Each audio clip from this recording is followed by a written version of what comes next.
Bonjour, un autre petit mot sur le recrutement.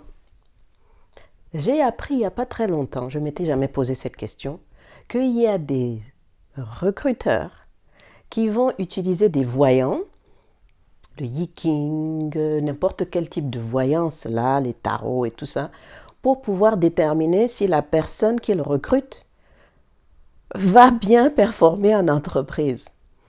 Alors là, je ne m'étais jamais posé cette question, mais quand j'ai appris ça d'une personne qui est souvent appelée par les ressources humaines à toute heure de la nuit ou du jour, je vous assure, ça leur coûte cher. Hein. Mais c'est pour la bonne cause, n'est-ce pas? Vous, on vous paiera peut-être pas ce que vous méritez, mais on paiera quelqu'un voyant qui va savoir si vous méritez d'être dans cette entreprise-là.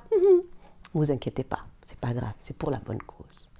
Donc, après tout ce qu'on sait, il y a peut-être les logiciels pour le recrutement, les entretiens, les machins et tout ça. À la fin, le recruteur est toujours un peu perdu.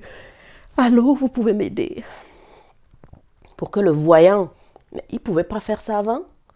Comme ça, au moins, il dit, voilà, j'ai besoin de savoir qui est-ce que je vais recruter, quel type de personne, nanana, et puis peut-être qu'ils font ça avant, je ne sais pas. Moi, ce que j'ai appris, c'est le après, là. Hein?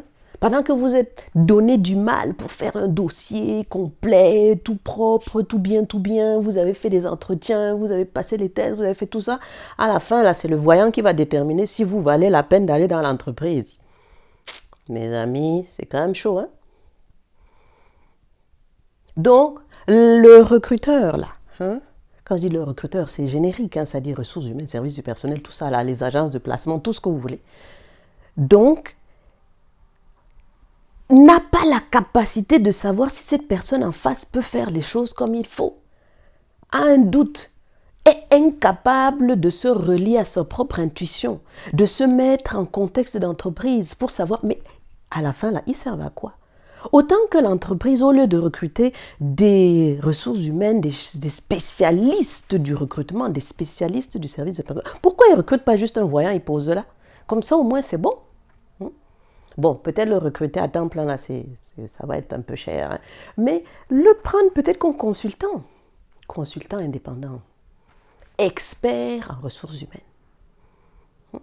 Là, au moins, non, mais franchement, c'est une blague.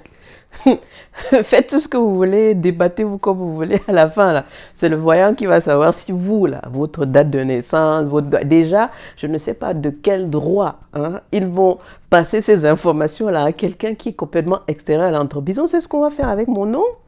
Hein? Peut-être que si vous avez des oreilles qui sifflent à un moment donné en pleine nuit, là, c'est le voyant qui est en train de travailler sur vous.